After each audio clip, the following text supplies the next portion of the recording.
In this video, I'm going to show you how I am building an asynchronous podcasting exercise for teaching using Rumble Studio.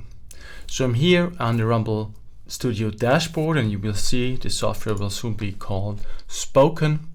But I do not expect many other changes because actually the core functionality is quite good and it is very useful for the purpose of higher education teaching. But that said, I've also tried it in a school-based setting.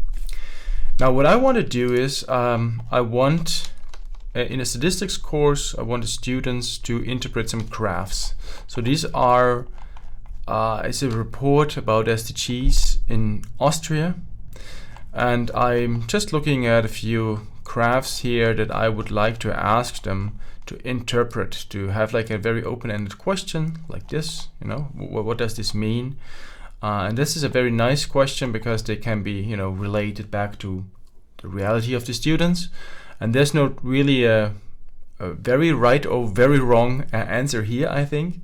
But it's just important to create this kind of forum where different opinions and different connection points also exist for the students. That is then a great peer learning resource. So let me create a new interview. And I call this just SDGs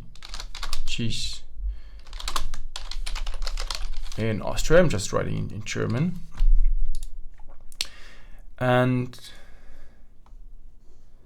that's about it. So I save this.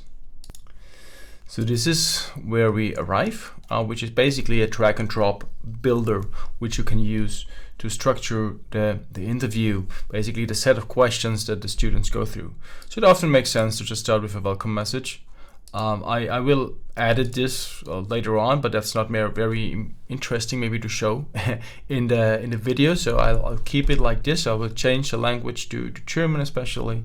I will have it a bit more targeted maybe for the student population. What's important here is that the email field is intact, because so you could leave this out, but what you want of course is also a validated email address from the students, from the higher education institution. So that's the easiest method to verify that the input that is given is actually coming from this particular student, right? So I leave this intact for grading purposes largely. And then it's really all about the questions. And the most important question type is the recording request. Because here you can have this question. And then the students, as you can see here, they can just click on audio, or you can also allow video. Then they can record their answer. Likewise, you as the instructor, you can post the question as a video, for instance, or in an audio format. So this is very useful.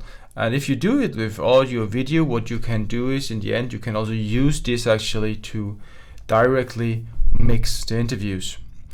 I'm mostly not doing this because the interviews are going slightly different maybe, and like the question that is asked might not fit perfectly well to the answer that is given. So usually I try to record a new answer to make this fit better.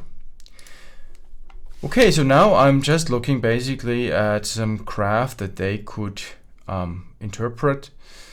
There certainly are interesting graphs in there and not so interesting graphs there. I'm just looking at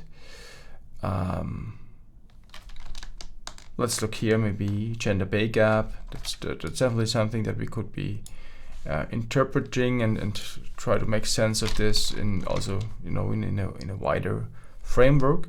So all I'm doing here is I'm basically mentioning the source, on and the page. Yep.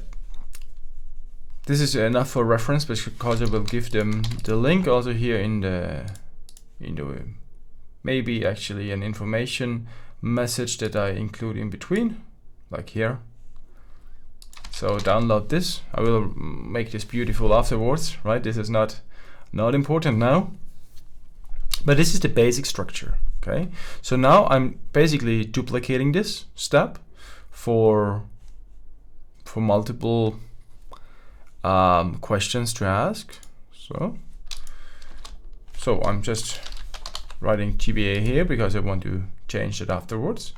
Actually, what I also notice here, the recording at twice, this is something that we could also add here, which makes a lot of sense, so that the students are reminded of how to best record an audio message. And that's about it. I mean, you see you have different options here. You could also have different formats of things that you're requesting here. You could have also normal questions, but this really is not a survey. This is more like an asynchronous interview. So this is about it. I'm not doing anything else here. So then we move to the preview tab, and here basically you can have customized branding kits. For here I just leave it with the basic option, which is I think very clear, very little noise. Of course, as I said, I will add headings, I will make the text a bit more beautiful and everything, but yeah, that's about it. There's not much more here. What we need to still change, if you look at the preview, what's important is at the end. So you have the some ad here actually, so I want to remove that.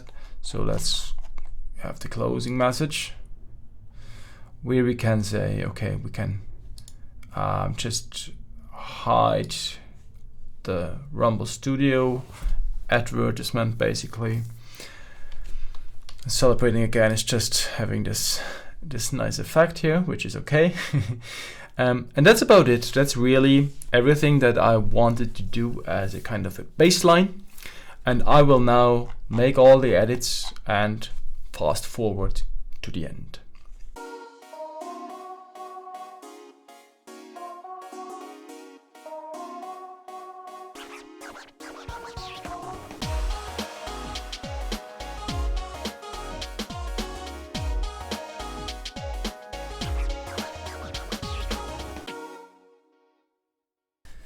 So I'm done with all the edits. This looks pretty okay. This is what I want to now release to the students.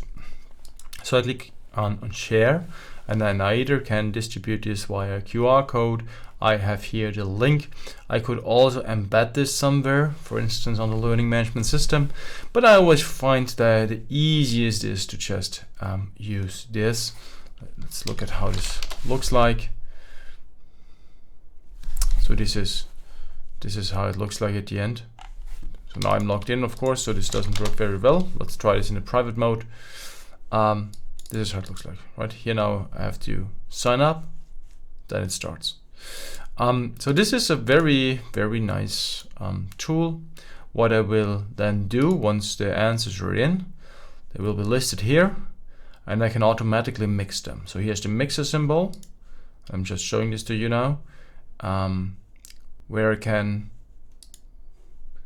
maybe show this to you using another interview. This one here, for instance. Let me just go into the teaching clinic, have the answers, and say I want to mix this. There are various options, by the way, of how to start with the mixing process, but let's take this now. I click on create, and what you see here is